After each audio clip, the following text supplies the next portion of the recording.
I've always been a great advocate, as has Dom Perrottet, of public funding. Let's make this open and transparent.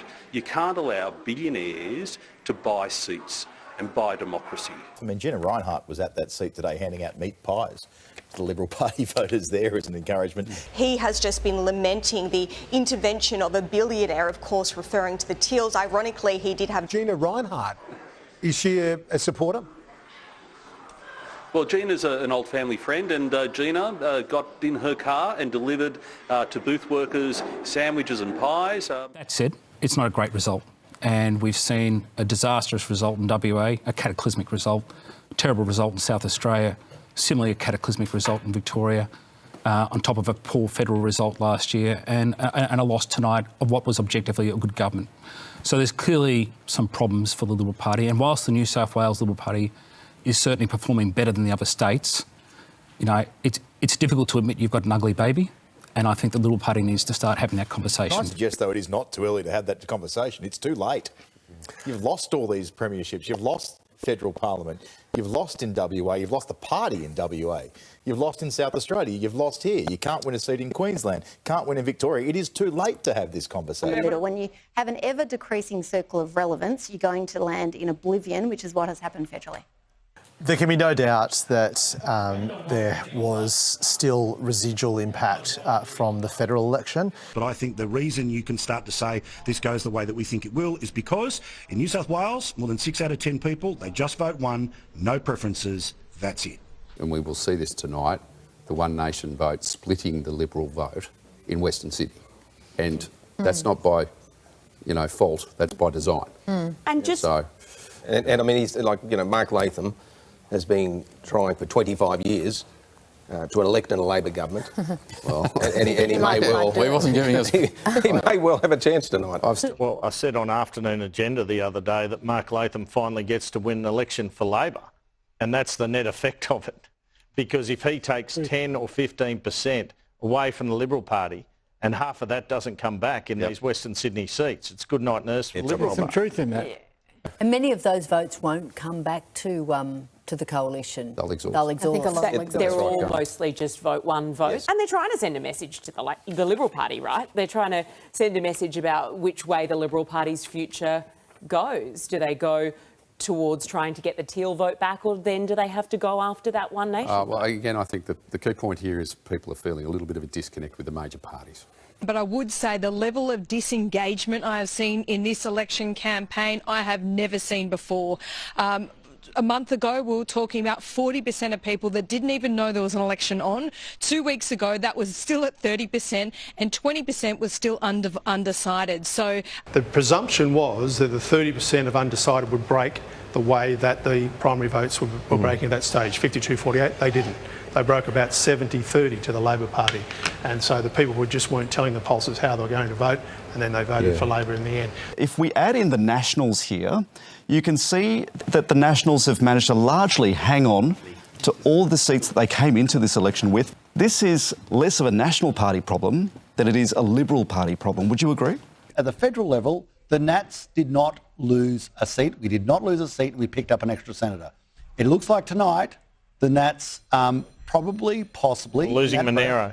Well, Monero's going to be the tightest one. But after that, they've once more done a good job. So You can't win elections without our big cities. I know it's an obvious point to make, but it appears the coalition has a very significant problem with metropolitan Australia. The Liberals have the privatisation stamp on them. And so just because one Premier says, I'm not going to do it anymore, it's still a party that people expect they'll hear more privatisation from. If you tell workers that you're going to cap their wages, you're telling them you're not in their corner. They don't expect miracles to happen. And a lot of the research we do, it tells us that. They know how hard it is for governments to balance the books. They just want you to try. And if you give up trying, they're going to punish you at the ballot box. The tolling thing kept cutting through. We had a very comprehensive tolling policy. The facts are, and the facts haven't sort of gotten in the way of this policy about tolls, but you don't have to travel on the toll roads, so you have a choice. I'm certain that we'll have a very strong position on climate change and emissions reduction. I'm sure that we'll have very strong and differentiated economic policy. and I'm sure that we won't pursue crazy culture war ideas. And for the Nats to do their part, which is be basically secure holders of seats, you need to have clear air. And it's not, a person can have views, but they just can't get on television and scream them down the tube at other areas that just don't believe that. You know, it's like... So you never do that? Yeah, we do at times. We do. We do. And we get yelled at. We get yelled at for doing it. We get yelled at for doing it. And, but we put out warning signs a long time ago that this was not working for us. I have had a national source text me and say, good luck getting a coalition if Matt Kean's leader of the Liberal Party. This is almost as big a night for Matt Kean as it is for Chris Spins and Dominic Perrottet. This will define Matt Kean. Will he be the hero or the villain at the end of the night? I suspect more likely the latter. Do you think that you might be the scapegoat here and they'll look to blame you because you have pushed so many policies in this government that they have taken to the election? No, I don't accept the premise of that question. I mean, it's been a cabinet government. We've been a team. We clearly had a strategy to ensure that we held our heartland in the east, had a plan for Western Sydney and also the regions. Again, we were fighting against the tide of history. No government, no coalition has ever been elected for a fourth term. We actually had people saying, we're going to vote for you even though we're not a fan of Matt Kean, but we like, your local member. But his name was mentioned more than a few times on polling booths that I was on, which I've never had before. See, politics, if you don't look after the political Leamington, you start just not looking after the sponge. You can forget about the coconut on the edge. And Matt goes out and looks for the sort of peripheral votes, and our core people are just a switch off. But if he has failed to sandbag these seats from the Teals by taking the party to the left, then, you'd think the Liberal Party has to go back to square one here and rethink how it's approached a whole lot of policies. If you think this is the way you win elections, good luck with that, because you've saved potentially, but No, they're not Teal seats. They're actually Liberal Party seats. That's exactly my point. We were talking about the Teal wave, the Climate 200 backed candidates, and it looks like we've prevailed against all of them. In Lane Cove, in Vaucluse, in North Shore, in Pittwater, in Davidson. So on that basis, yes, we've done the job that we intended to do. You win the battle to hold 2 or 3 Teal seats, you lost the war, mate. You're out of power. And don't give me the 12-year stuff. So 12 years in government was the number one issue that was working against us. It's after 12 years, people want to change the curtains, not because the curtains don't work, because they get sick of them. Don't give me the 12-year stuff. That's what happened federally. Because that is what happened federally. We lost the entire election because we didn't listen on those seats. This is what we've done and combated, and he's done in those seats on the beaches. If you think more of Matt Kean is the way to get yourself into government, you're kidding yourself. Given all of that, and given the admittance there, how much does the Liberal brand have to do with this? I mean, this is now a West Australian wipeout, lost in Victoria, lost in Queensland. South Australia, you lose government. Here you lose government. I mean, obviously a fourth term is always hard, but Victoria, and you're going backwards. Queensland, it's gone backwards. What has to change? Because there's something clearly wrong with the Liberal Party.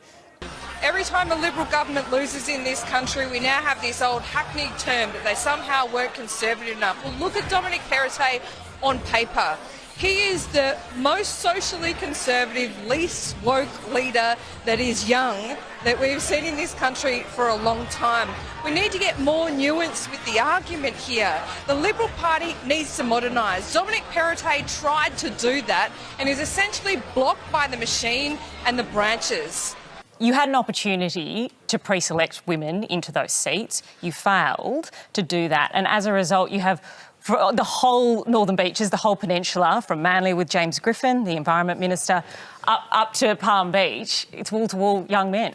There were only 27% of the Liberal candidates were women at this election. That's a pretty appalling statistic. They had a women problem, they had pre-selection problems, they just didn't get it right. The timing, the headlines were not good in the lead-up to today. Michael, I mean, we have people picked out of nowhere for these campaigns, for seats in this campaign. We have literally people that have been picked out of nowhere. And you expect the public to vote for them and support them. Exactly, and the party doesn't even know who they are. Yeah, you can't take a community for granted by putting in a candidate days or weeks before an election. It just doesn't work. The problem tonight is they've got the wrong candidates, they've pre-selected them way too short, and they've been factional picks. And New South Wales is the cancer in the Liberal Party in terms of factionalism, warlordism, and I guess a rotten executive that's brought this problem out year after year after year. The party machine let us down. I mean, Dom wanted Rena Jethy, a local councillor, a woman who was a successful businesswoman. She speaks 3 languages and she would have been perfect for that seat. But unfortunately, the factions let the Premier down and he didn't get the candidate he wanted. And I hope that now that we're out in all mainland states, I hope that there is a reckoning inside the Liberal Party. I hope that the Liberal Party is taken back by the members of the party. I hope that there is much more grassroots say for the members. It was promised, it was voted on, it was rewarded here in New South Wales, but it has not been delivered. And I think that's the big fight from here on in. I worry about the welfare of some of these MPs, because they're going out. No, that's so much baloney. No, what do you mean you worry about because some of them they've been elected to represent their communities. They're on $250,000 a year. They're not in a straitjacket tonight. You know, life goes on. But you worry about the welfare of the MPs. Mate, worry about people who are living in public housing with the arse out of their pants. Worry about people who are unemployed and welfare dependent. Worry about people in Indigenous communities who are absolutely down on their knees. MPs are among the most privileged people. It's a privilege to serve. I detest this argument, oh, woe MPs. No. We've been voted out. My point is... You know that when you go in. My point is that we're trying to get people to go into Parliament. We're getting shit people into Parliament. We're getting people that have never had jobs into Parliament. Why? Because the people that should be going in are looking at the lifestyle and looking at the exit strategy, and they're saying, I won't have any of that, thank you. I'm going to walk away from that. But look, it's a difficult night, but I was targeted early on by the Teals front page that they were coming after me, and I'm proud of the numbers that I'm seeing early on this evening. James, what I really want to know is that you're under threat from an independent, and then you had your mum handing out for the Greens. Did she end up voting for you? Look, that is still a mystery. I've worked on Mum's vote for a number of years now, and she has never revealed which way it's gone.